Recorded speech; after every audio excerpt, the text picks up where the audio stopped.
Hello, hello, hello.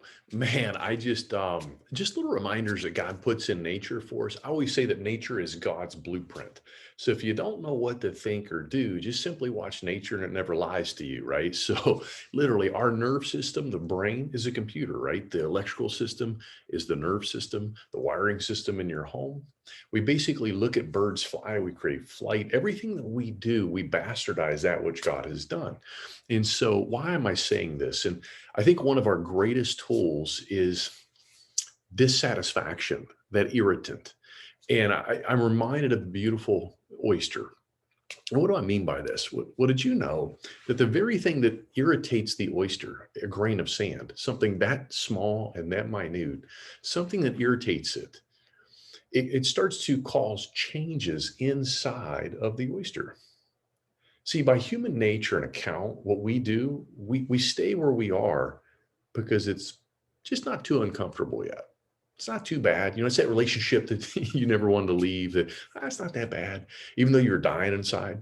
My finances are not that bad. The job's really not that bad. Life's not that bad, and then it gets bad. And that little irritant, that little piece of sand is so small and so infinitesimal, like a little rock or pebble in your shoe. And if you just stop and take the shoe off and pull the sock out and the rock, be no big deal. But what we tend to do is we just let that little rock keep irritating. And as the sand irritates that beautiful oyster, what it starts to do is starts to envelope it. It starts to encapsulate it. It starts to literally put images, if you will, right? It puts little surroundings around that little grain of sand. Boop. And it just keeps doing this over and over and over and over, just like the work that we do. And before you know it, it gets implanted into the subconscious, right?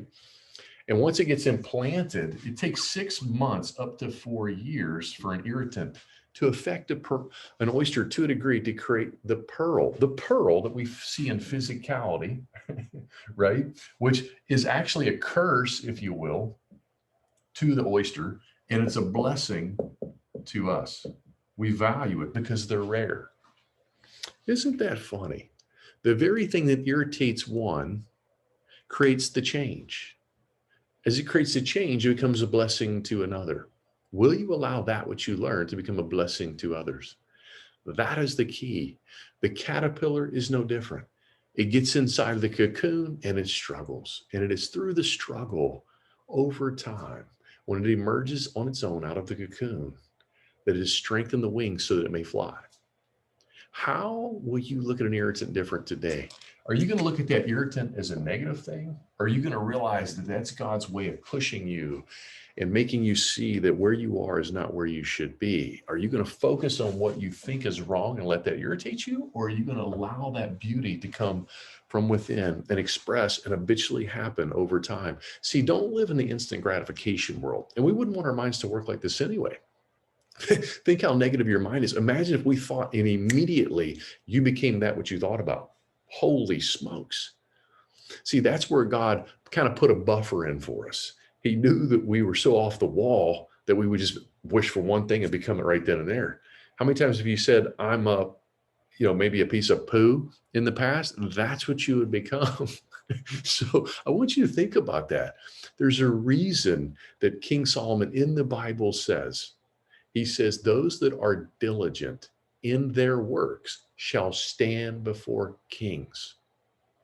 There is a seasoning process. You have to not only become aware, but you have to condition the awareness.